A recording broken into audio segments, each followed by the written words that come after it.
preguntaron cómo era la vida ahí en el manicomio y dijo, esto es pastilla, comida y un poco de tele, como que uno va a buscar una solución y tampoco se la dan así, porque teniéndolo todo el día así medicado, empastillado, no saben ni cómo se llaman, creo yo. Exacto. No es digamos, no hay el manicomio no tenía como objetivo, o al menos si el objetivo era, al principio se perdió ese objetivo, que era la rehabilitación de la persona, ¿no? Que estuviera como para compensarse, pero a su vez esa compensación implicaba la construcción de determinados dispositivos, ya sea individuales o grupales, que le permitan a la persona hacer un proceso terapéutico y que la persona después pueda volver de nuevo a su lugar, ¿no? Y vincularse con su trabajo, con aquellas cosas que cotidianamente hacían. Y seguir a lo mejor algún tratamiento ambulatorio, se podría decir, ¿no? Pero claro, como estos centros de atención no están en los barrios y solamente se resume al hospital monovalente, entonces hay una imposibilidad. Entonces, o lo dejamos en la casa en la nada, o lo internamos, como que no hay otras alternativas. Chicos, ¿y qué otra cosa por ahí fueron rescatando del video?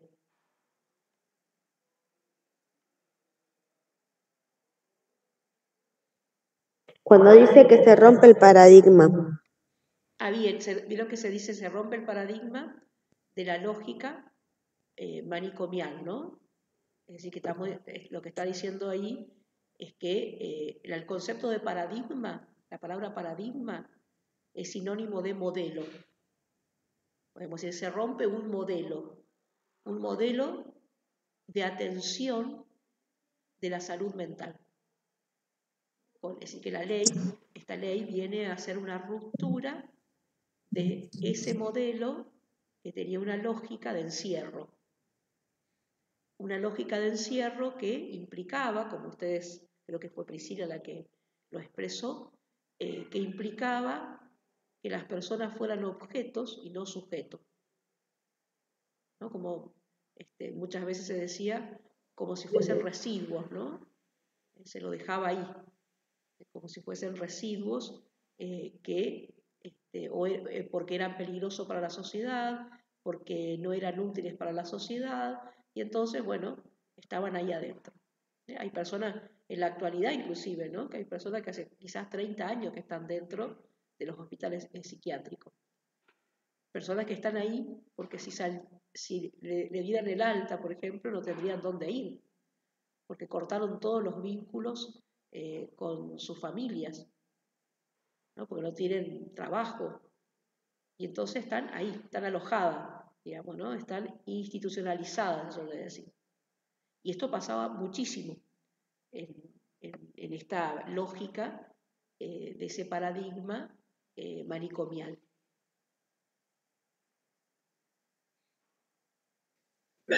Profe. Sí, escucho, Yo puedo entender el video todo, pero no puedo entender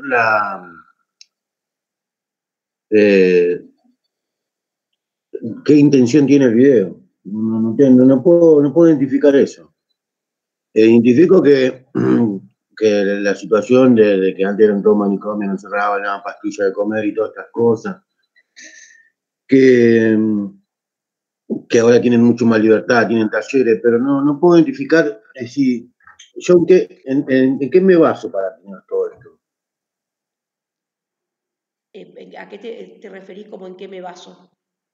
Porque entiendo todo la palabra esta que se usa mucho, estigmatización. Desmanicomialización. No. Cuando esto que dicen... Estigmar. Sí. Es una palabra que la usan para todo ahora. Si cualquier cosa se sienten estos estimados, qué sé yo. pero no puedo entender el video hacia dónde apunta, profe, porque es como que es una crítica a lo mismo que lo creó, a todo este hospital psiquiátrico. No, porque es una crítica no a lo mismo que lo creó, porque los que están criticando no son los que han creado el manicomio. Los que están criticando, en este caso son los profesionales, pero que había psicólogos, psiquiatras, son profesionales que tienen otra mirada de la salud mental. Entonces, el objetivo del video es poder precisamente traer cuál es esa otra mirada y cuáles son los beneficios para la persona de ese otro modo de poder pensar la salud mental. Entonces ese es el objetivo principal del video.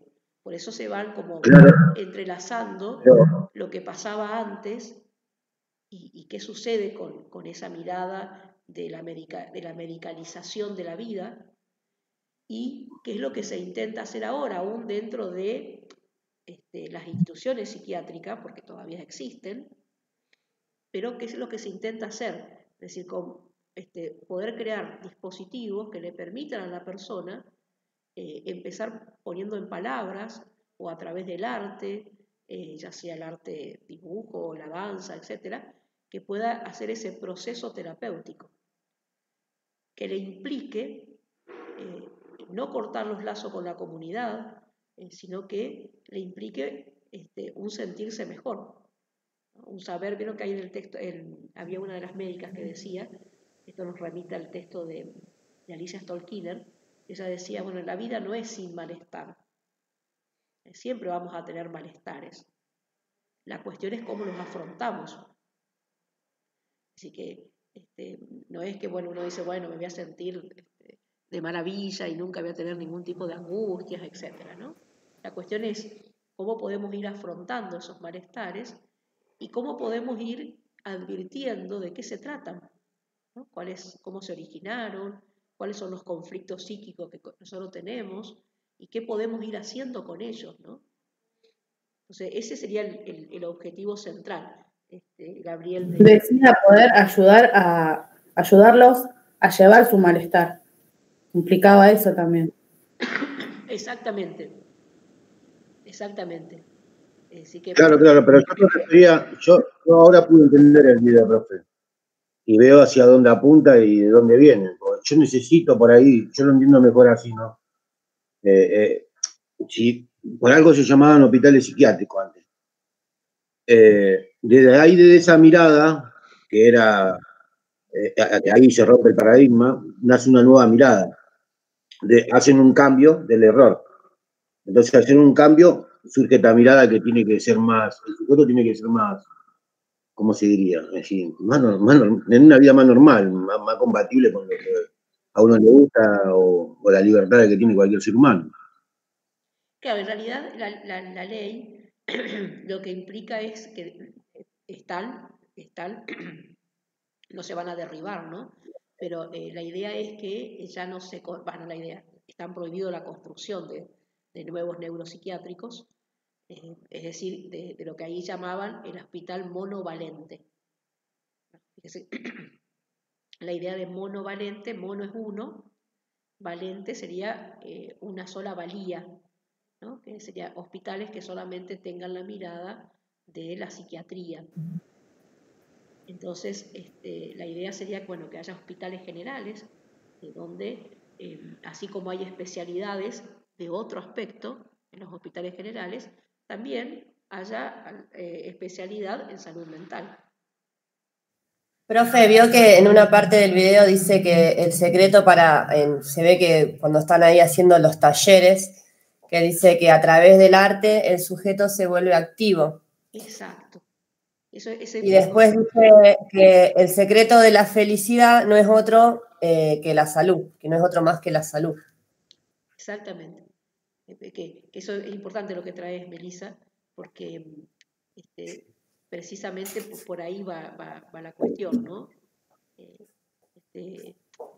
Esta idea de desde qué lugar se puede mirar vieron que también había un paciente que decía, hablando de cómo el padecimiento mental trae etiquetas, ¿no?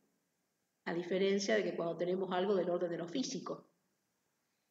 Vieron que decía, bueno, si yo estoy enfermo del hígado, bueno, puedo decirlo, me enfermé del hígado, me enfermé de esto, Ahora, decir que uno tiene algo del orden de lo mental, pareciera como que queda inhabilitada la persona, ¿no? Como que hay Claro, como que es mal mirado. En un trabajo, si uno va a un trabajo y en el currículum dice que estuvo internado en tal neuropsiquiátrico o que está haciendo un tratamiento psiquiátrico, es como que ya, como que dicen, no, este loco, ¿qué lo vamos a tomar? Una cosa así. Exacto. Entonces eso también es otra de las cosas que se intenta, como una nueva mirada, ¿no? Bueno, la salud implica la salud mental y que no, los padecimientos de salud mental no implican necesariamente que la persona sea peligrosa, ¿no? Que ya el hecho de que tenga tal cosa implicaría que, como es peligrosa, y como decíamos anteriormente, porque es peligrosa hay que encerrarla, ¿no? Porque el encierro está referido a eso, ¿no? Se la encerraba porque se pensaba que la persona era peligrosa, entonces había que encerrarla, ¿no? Si ustedes, si no, nos ponemos a pensar cuántas personas peligrosas andan por la vida, ¿no? Y no precisamente las que están encerradas a veces. Inclusive muchas veces son personas que están en cargos públicos, en cargos importantes, ¿no? Sí, profe, y no precisamente están locas las personas peligrosas que están sueltas. Exacto, exactamente. Entonces, por eso ese concepto de peligro ante la cuestión de la locura, bueno, es lo que también pone en cuestión la ley.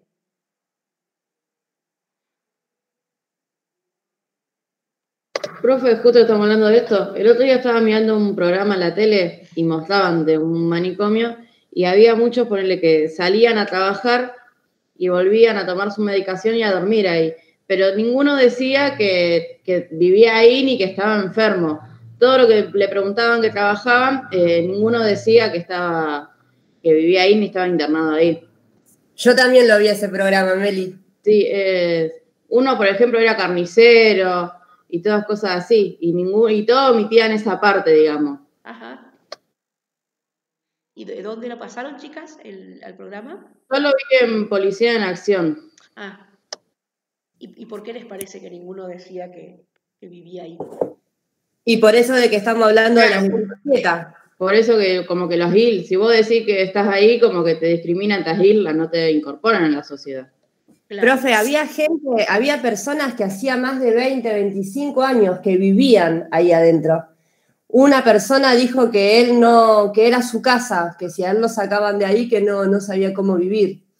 Había gente, como dice Meli, que salía a trabajar y volvía, y bueno, y había gente que realmente estaba mal, o sea, no estaba en condiciones de salir a la calle, volver. La mayoría estaban así, en la ropa tenían los números de los pabellones. Yo digo, eso también, qué feo que es, porque aparte como que genera tristeza el solo hecho de ver todo lo que es el manicomio así. También hablaban de la familia, que muchas familias como que lo dejaban ahí y no iban a visitarlo, entonces como que ellos también necesitaban esa contención y el apoyo desde el entorno familiar. Sí, claro, que como que decían, bueno, acá lo traemos al loco encierren al loco, y lo dejaban ahí como un paquete, como que se lo sacaban de encima. Así hablaban los médicos, ¿no? Decían eso. Claro. No en todos los casos, pero bueno, en algunos casos sí. Bueno, y por él le contaban de un caso que el hombre, o sea, salió, porque sale, y fue a visitar a la hermana, y la hermana no lo atendió, entonces él dijo que la hermana no estaba. Cada vez que él va, vuelve y dice que la hermana que no está la hermana, que se fue a trabajar, que se fue a hacer mandado. Ajá. Y es que la hermana no lo quiere atender. Perdón, chicas. ¿Cómo? ¿Está en la clase de primero de secundaria? Sí. Sí, perdón, chicas. Decía, perdón, no alcancé a entender la última partecita. Que había uno que estaba ahí que contaba que él salía a visitar a la hermana y que contaban después los médicos de ahí que cada vez que volvía decía que la hermana no estaba, que se había ido a hacer mandado, y es que la hermana nunca lo quiere atender. Claro. Que bueno, indudablemente tiene que ver con conflictos intrafamiliares, ¿no? Pero de todos modos, esto también nos da una mirada acerca de la importancia que tienen los vínculos en la contención para cualquier tipo de enfermedad, porque ustedes piensen, no es solamente lo mental, ¿no? Pero muchas veces como que hay, por ahí pareciera como que la contención cuando hay otro tipo de patología parece que está, pero bueno, para lo mental aparece esto, ¿no? Que muchas veces tiene que ver con que a veces la familia no sabe qué hacer, quizás no hay una atención que también contenga a las familiares, ¿no? Que permita que sean dispositivos donde los familiares también tengan contención para poder saber qué hacer ante determinados malestares, ¿no? Entonces, Sí, estaría bueno que haya como una educación hacia la familia, a claro, cómo sí, tratar ante algún tema o algo.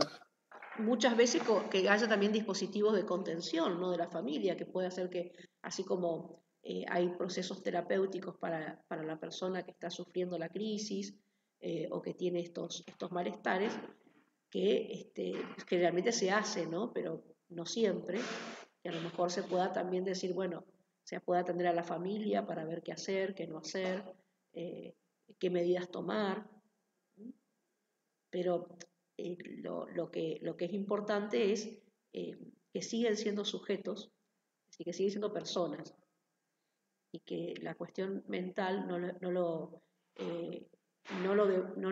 pone en el lugar de objeto.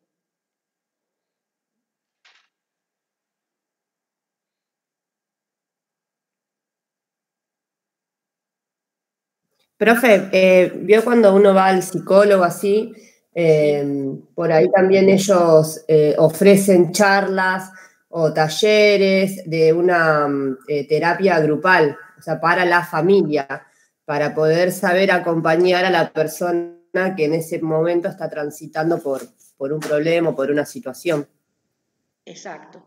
Sí, por eso digo que esta nueva ley también trajo algo diferente en la atención, y esto de abrir un poco el trabajo interdisciplinario, ¿no? Vieron que ahí también decía una de las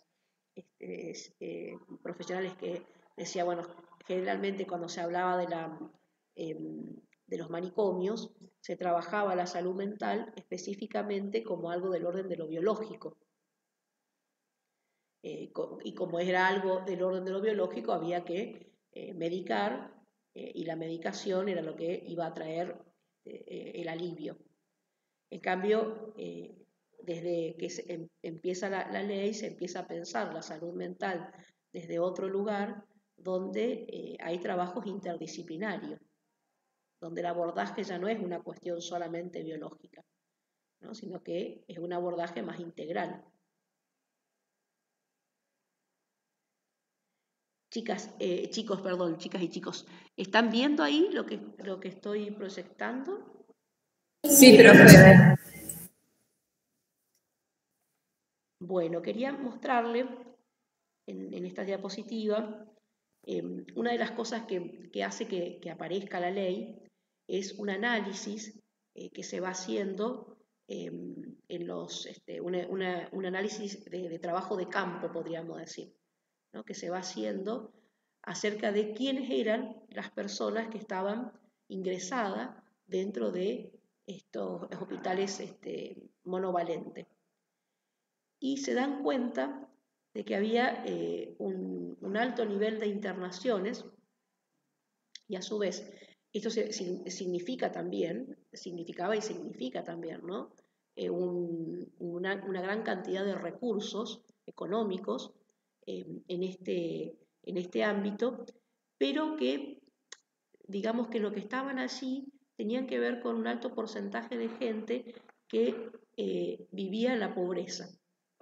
Es decir, que había un alto nivel de pobreza en las instituciones psiquiátricas, lo cual tenían como consecuencia de que los que estaban internados eran pacientes sociales, podríamos decir. Es decir, personas que tenían algún padecimiento, pero que no tenían dónde ir. Entonces había un gran porcentaje de esta gente. Y otra de las cosas que también aparecían como resultado de este análisis que se fue haciendo es la ausencia de garantías procesales y judiciales en la legislación. Es decir, una vez que la persona ingresaba dentro de un hospital psiquiátrico, era muy difícil salir de ahí. Era muy difícil, ¿por qué? Porque no podía la persona que estaba ahí adentro, es decir, el enfermo, el que estaba internado, no podía recurrir a el llamado de un juez para que revea su situación. Por eso decía, es decir, carecía de garantía de sus derechos civiles. Y otra de las cosas que también se analizan, esto todo como previo a la ley, ¿no? Se analiza que había insuficiencia de acciones de promoción de la salud, de prevención del padecimiento mental, de rehabilitación y atención comunitaria de salud mental. Es decir, que vieron que por ahí uno ve muchas campañas de promoción en salud, pero que están más bien enfocadas en dolencias del orden más de lo físico. ¿No? Es decir, vieron que son, no sé, para la presión, para el corazón, etcétera, ¿no? Uno puede ver distintas campañas que hay, ¿no? Vacunación, etcétera, que por supuesto son todas muy buenas que estén. Pero no sé si ustedes recuerdan alguna campaña de prevención que tengan que ver con la salud mental. Es decir, que promuevan determinadas prácticas que nos permitan no solamente estar bien desde el orden de lo físico, sino también desde el orden de lo mental y de lo social, ¿no? ¿Recuerdan a ustedes haber visto alguna campaña de esa? Yo no, profe. En la tele, en ningún lado. ¿No? Vieron que no, yo tampoco recuerdo, a ver, que haya algo de ese tipo. Entonces, uno se pregunta, bueno, ¿por qué? ¿Por qué hay tantas campañas de promoción en salud, pero ninguna aborda lo mental? ¿No? Como si lo mental fuese eso del cual no se puede hablar o de eso de lo cual no se habla, ¿no? Entonces, bueno, como algo que avergüenza. Exacto, o algo que avergüenza, exactamente. Porque inclusive ahora ya no tanto, pero vieron que unos años atrás, quizás un tiempo atrás, decir que uno iba al psicólogo era algo como avergonzante, decir, bueno, si está yendo al psicólogo, ¿qué pasa? O inclusive, si uno dice, bueno, estoy yendo al psiquiatra, o estoy tomando alguna medicación, por ahí aparece esto de la vergüenza, ¿no? Sí, alguien iba a decir algo. Ahora es como que ya está más normalizado. Sí, pero igual hay algo así, como usted dice, profe, los que toman medicación o algo así, dicen todavía la gente, uy, ¿por qué toma? ¿Por qué? ¿Qué tendrá? La gente ahora, las personas van al psicólogo hasta para poder afrontar el día a día, como para poder, por el estrés y todo lo que uno pasa diariamente. Antes uno iba al psicólogo si te mandaban, que es un médico clínico, te derivaba por algo. Pero ahora la gente toma la decisión de ir al psicólogo para poder llevar el día a día, creo yo.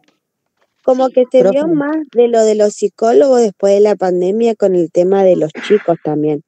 Porque los mismos padres también decían, no, ¿para qué lo voy a...? Capaz que de la misma escuela los mandaban a los chicos al psicólogo porque tenían un problema, no sé, X problema, y decían, no, si mi hijo no está loco para ir a un psicólogo.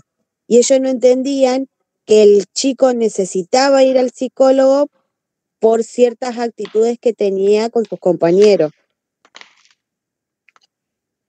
Sí. Profe, también por el Día de la Salud Mental, que no recuerdo cuándo fue, el 10 de octubre. pero en la aplicación Mi Argentina Ajá. mandaban un mensaje con teléfonos para llamar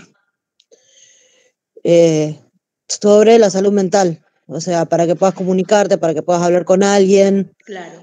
para que puedas pedir un psicólogo. Así que eso también es un avance Sí, para que se deje de estigmatizar. es un avance, pero bueno, fíjense que a lo mejor se hace justo, bueno, el día que fue el 10 de octubre, ¿no? A lo mejor es un solo día en todo el año, ¿no? Y la cuestión decíamos que eso también llama a la reflexión, qué pasa en los trabajos, si se cuida al trabajador desde el punto de vista mental, ¿no? Porque vieron que a veces en los trabajos dice, bueno, sí, hay normas de seguridad para evitar los accidentes laborales, etcétera, ¿no? Está muy bien, por supuesto que todo eso tiene que existir. Pero rara vez en los trabajos se habla del desgaste profesional, por ejemplo, del estrés que a veces le supone al trabajador las horas extras, de las rotaciones de los turnos, de que si faltó un compañero, en lugar de poner un reemplazante para ahorrarse a veces dinero, el trabajador tiene que seguir andando. Esta idea del trabajo, el modo en que trabajamos también tiene un efecto, no solamente en lo físico, sino en lo mental. Se habla poco también, ¿no? Sí. Sí, yo, por ejemplo, a mí me pareció raro, una de mis amigas es asistente social ahí en Rosario, y ella hacía ya 10 años que ejerce, desde que se recibió, y este año es como que su cabeza estaba que explotaba. Entonces ella decidió que no quería, por ejemplo, que figure en su currículum, sería es una licencia por cansancio laboral o algo así, una licencia psicológica.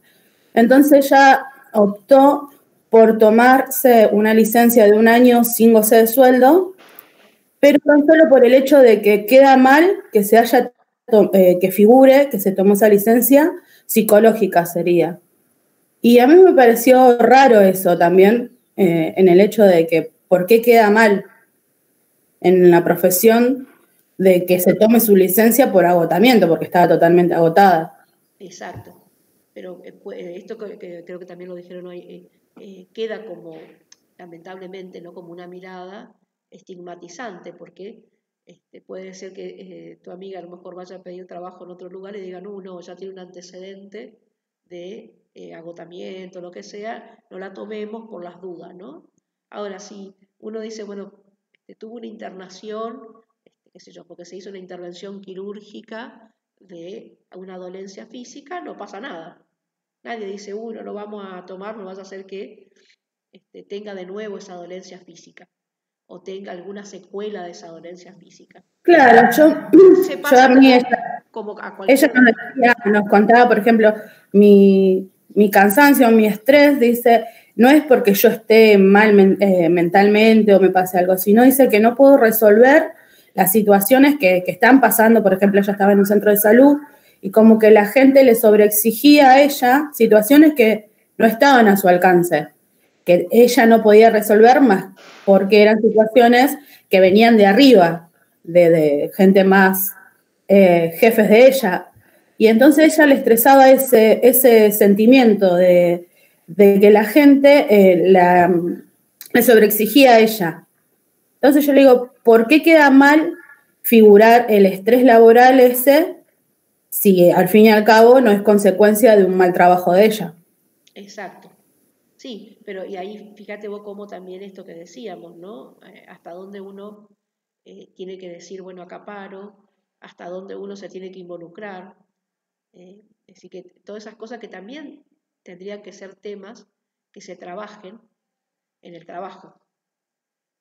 Es decir, que haya condiciones laborables que sean condiciones que le permitan al trabajador poder sostener su salud mental, no solamente su salud física. Entonces, y de eso vieron que poco se habla. Entonces, otra de las cosas, chicos, que aparecía ahí, y que es lo que también vimos en el video, era que en estos neuropsiquiátricos había una violación sistemática de los derechos humanos en este marco de esa atención asilar, ¿no? Del asilo donde se depositan las personas y donde había estos tratamientos inadecuados, vieron que hoy decían, ¿no? Medicación, comida, medicación, ¿no? Y no un respeto a las personas. Entonces, esta nueva ley de salud mental, lo que podemos identificar en ella son 5 grandes ejes. Estos 5 grandes ejes tienen que ver con, ¿están viendo la diapositiva? Por las dudas les pregunto.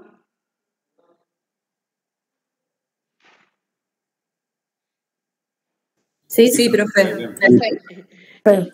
Porque yo a ustedes no lo estoy viendo ahora, entonces por eso les preguntaba. Entonces, los 5 grandes ejes que son una nueva mirada acerca del concepto de salud mental, si hay una nueva definición. La segunda, importantísima, presunción de capacidad. Ahora después las mencionamos más con algunas ideas mejores. La tercera, lo interdisciplinario. La cuarta, lo que veíamos también en el video, la desmanicomialización. Y la quinta, la salud mental desde la perspectiva de derecho. Entonces, en el artículo 1 de la ley aparece esto que ustedes están viendo allí, ¿no? Fíjense que dice, la presente ley tiene por objeto asegurar el derecho a la protección de la salud mental de todas las personas y el pleno goce de los derechos humanos de aquellas con padecimiento mental, ¿no? Ahí aparece esta perspectiva de derecho. Y del artículo 3 de la ley aparece cómo se define a la salud mental. ¿No? Fíjense que dice, en el marco de la presente ley se reconoce a la salud mental como un proceso. ¿Ven la palabra proceso? ¿Recuerdan cuando teníamos el texto de Stonekiner que también decía, la salud no es un estado, sino un proceso? Determinado por componentes históricos, socioeconómicos, culturales, biológicos y psicológicos, cuya preservación y mejoramiento implica una dinámica de construcción social vinculada a la concreción de los derechos humanos y sociales de toda persona. Es decir, que esta nueva definición de salud mental tiene que ver con que no se ve la salud mental solamente desde una cuestión biológica, sino que la salud mental, en la salud mental influyen todos estos componentes que ustedes ven acá, ¿no? Esto que dicen histórico, que tiene que ver con la historia de esa persona, con todas las vicisitudes que esa persona va teniendo a lo largo de su vida, ¿no? La posición socioeconómica, qué bagaje cultural con lo cual cuenta la persona, y también, bueno, los aspectos psicológicos y por supuesto que están también los biológicos, ¿no? Pero el nuevo concepto es que aparecen una multiplicidad de factores que tienen un efecto sobre nuestra salud mental. Y el otro aspecto que decíamos, la presunción de capacidad, es sumamente importante, ¿no? ¿Por qué? Porque viene a ser un cambio en relación al cómo se veía antes, que también en el video aparecía. Antes se decía, bueno, una persona que ha tenido algún episodio del orden de salud mental, como recién comentaban de esta trabajadora social, quedaba como incapacitada. Si tenía algún antecedente, no sé, supónganse de depresión, de algún ataque de pánico, de cualquiera de estas cuestiones que nosotros podemos conocer, quedaba como que estaba ya haber tenido algún episodio implicaba una discapacidad. En cambio, la ley, fíjense lo que dice el artículo 5. Dice, la existencia de diagnóstico en el campo de salud mental no autoriza en ningún caso a presumir riesgo de daño o incapacidad.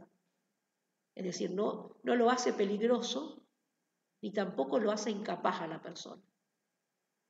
Lo que solo puede deducirse, dice, bueno, si hay un riesgo de daño o de incapacidad, solamente puede deducirse a partir de una evaluación interdisciplinaria de cada situación particular en un momento determinado. En lo cual está diciendo, bueno, podría ser que la persona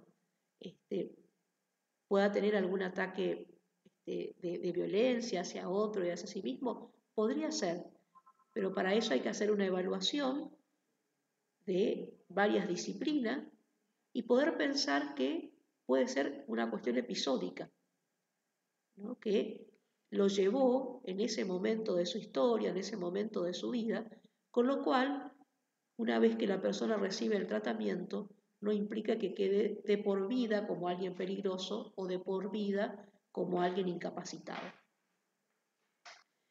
Y a su vez es una evaluación singular.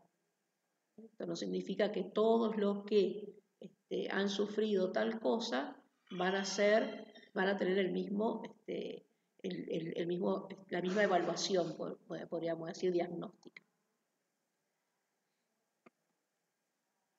El otro punto decíamos que era la interdisciplinariedad, ¿no? Que también esto trajo un nuevo paradigma, o un nuevo modelo, porque antes solamente de la salud mental se ocupaba la psiquiatría.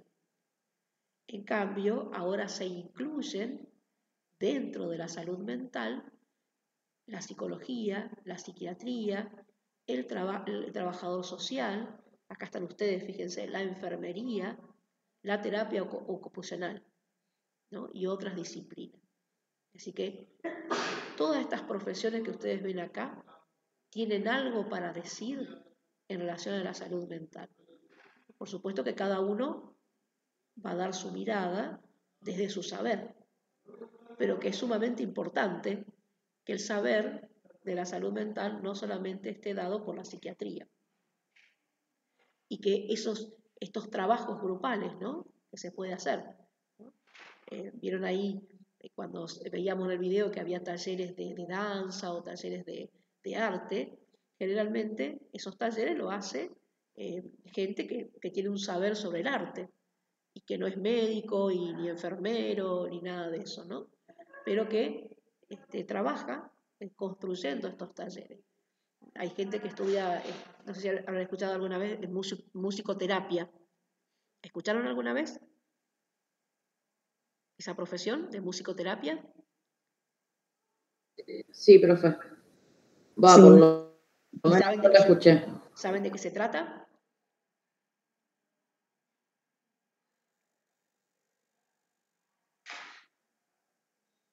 No, profe. Es gente que estudia, digamos, que trabaja con la música, es decir, con una parte del arte, pero desde el punto de vista terapéutico, ¿no? Utiliza la música como un proceso terapéutico. Y son profesionales, ¿no? Del ámbito de la salud, es una carrera que se estudia, y que arman también talleres, ¿no? de música y a partir, pero con el objetivo de procesos terapéuticos. No la música a lo mejor como hacen otros músicos, que es para, no sé, dar un festival. En este caso es gente que le gusta la música y que sabe de música, pero mirado desde ese lugar. Yo había escuchado porque yo cuidaba hace un par de años un chico discapacitado y iba a musicoterapia. Exacto, muchas veces se trabaja también con los chicos que tienen alguna discapacidad crónica, digamos, ¿no? Y entonces, fíjense también esta idea de poder trabajar por fuera de la internación, ¿no? O que pueden ser centros de días. Vieron que había una señora que decía que iba ahí y después a la noche se iba a su casa, ¿no? Y que, bueno, la pasaba bien ahí y después iba a su casa y dormía en su casa, tenía su familia, etc. pero que ese lugar le permitía sentirse bien, ¿no? Hacer esos procesos, pero que no quedarse internada allí. Otra cosa importante que aparece en el artículo 12, que dice no a la medicalización. Fíjese que acá no dice no al medicamento, sino a la medicalización, es decir, como un modo de vida. Entonces, el artículo 12 muy claramente dice, la prescripción de medicación solo debe responder a las necesidades fundamentales de la persona con padecimiento mental y se administrará exclusivamente con fines terapéuticos y nunca como castigo o por conveniencia de tercero o para suplir la necesidad de acompañamiento terapéutico o cuidados especiales. Muchas veces en los neuropsiquiátricos se daba la medicación en forma de castigo.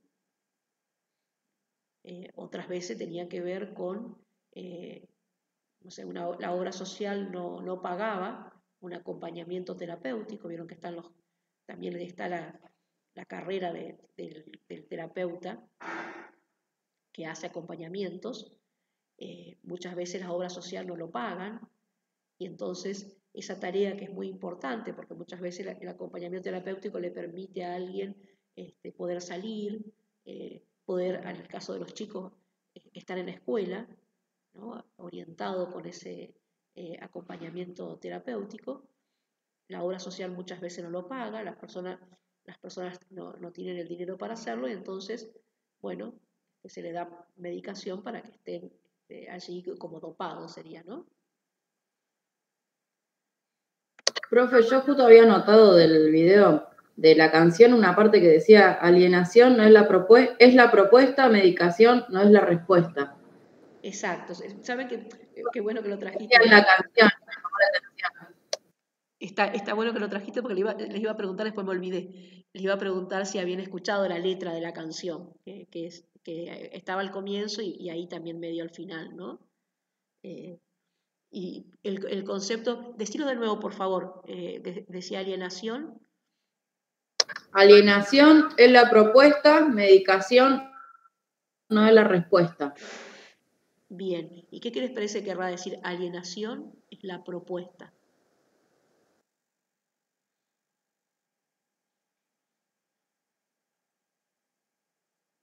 ¿Qué será estar alienado?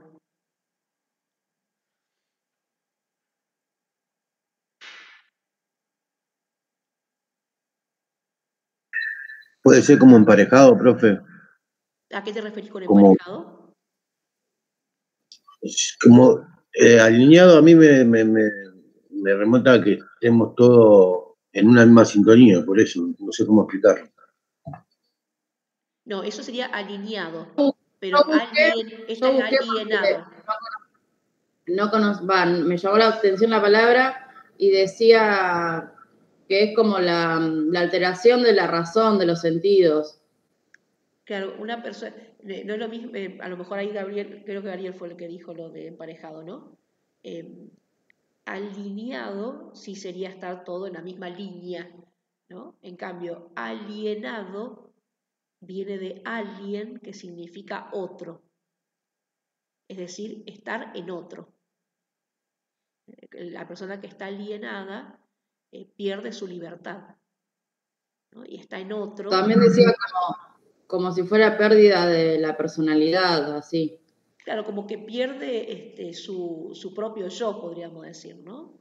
Y está en otro, y esa alienación puede ser producto de la medicación, por ejemplo, ¿no? Está sujetado a la medicación, con lo cual implica no poder pensarse, no poder hacer sus propios procesos de razonamiento, ¿no? Entonces se decía que los manicomios alienaban porque la persona perdía su conciencia de ser ella, ¿no?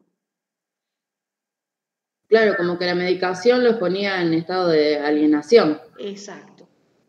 Es decir, que vieron que ahí también decía al principio, uno de los muchachos, un señor, que decía que cuando le fueron bajando la medicación, es como que él pudo tomar conciencia, decía, ¿no? Y pudo empezar a trabajar algunas cosas. Que muchas veces, bueno, ante a lo mejor una crisis, una descompensación fuerte, la medicación permite una compensación, cierta estabilidad, que luego se va paulatinamente bajando para que la persona pueda hablar, pueda pensar, pueda realizar el proceso, ¿no? Chicos, entonces el otro punto que decíamos, y que también, reitero, aparecía ahí quizás como un eje central del video, es la desmanicomialización. Vieron que ahí a la derecha de la pantalla dice: el encierro no cura, la vida en comunidad sí. Ese es un eslogan que suele aparecer siempre que se lucha contra la cuestión de la lógica del manicomio, ¿no? Fíjense, lo que cura es estar con otro, hacer vínculos, estar en la sociedad, no el hecho de estar encerrado. El encierro nunca cura. Siempre tiene que ser algo muy transitorio, muy momentáneo, pero que permita habilitar para estar en la comunidad. Entonces, ven que acá dice: la internación es considerada como un recurso terapéutico de carácter restrictivo, ¿no? Es un recurso, no es la solución, ¿no? Un recurso entre otros. Y solo puede llevarse a cabo cuando aporta, dice, mayores beneficios terapéuticos que otros tipos de dispositivos. Y entonces dice: pero también debe promover el mantenimiento de los vínculos, contacto y comunicación con las personas internadas, con sus familiares y allegados, con el entorno laboral y social, ¿no? Salvo en aquellas excepciones que por razones terapéuticas debidamente fundadas establezca que el equipo de salud interviniente, ¿no? Que, digamos, que no se pueda realizar esos vínculos porque hay una evaluación que la persona no está preparada para hacerlo, ¿no?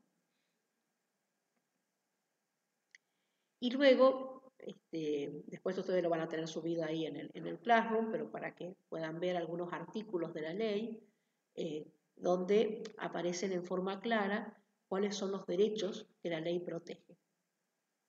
Entonces, fíjense, el derecho a la libertad y a la autonomía de la persona con padecimiento mental, el hecho de un trato digno y respetuoso, el acompañamiento y contención familiar. Lo que ustedes tienen entre paréntesis en la diapositiva son los artículos que hablan de ese derecho. También el derecho a no ser identificado ni discriminado por un padecimiento actual o pasado, lo que decíamos hoy, ¿no? Esto del actual o de lo que a lo mejor pueda haber quedado escrito de alguien que tuvo algún padecimiento de este orden. Derecho a ser informado y a decidir. Derecho a que el padecimiento mental no sea considerado un estado inmodificable. También eso es muy importante, ¿no? Como que poder pensar de que esa afección no implica que es de por vida, ¿no? Que puede ser algo episódico. Y si hay algo del orden de lo más crónico, eso no implica tampoco una discriminación. Bien, esa era la última diapositiva. Entonces, de nuevo reitero, esperen que vuelvo a la diapositiva que teníamos al principio, de nuevo reitero que estos serían los 5 ejes de la ley, ¿no? Una nueva concepción de salud mental, poder pensar la salud mental como, no como algo que incapacita, ¿no? Sino siempre hay una presunción de capacidad, siempre hay alguna potencialidad que la persona puede tener, más allá de la gravedad de su padecimiento, el trabajo interdisciplinario, la cuestión de la desmanicomialización y una ley que tiene un enfoque en derechos.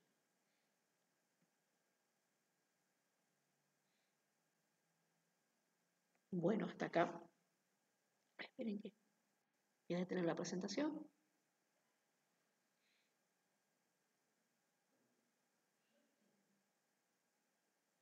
Bueno, hasta acá era un poquito lo que les quería aportar. No sé si hay alguna pregunta, algo que quieran, por supuesto, aportar.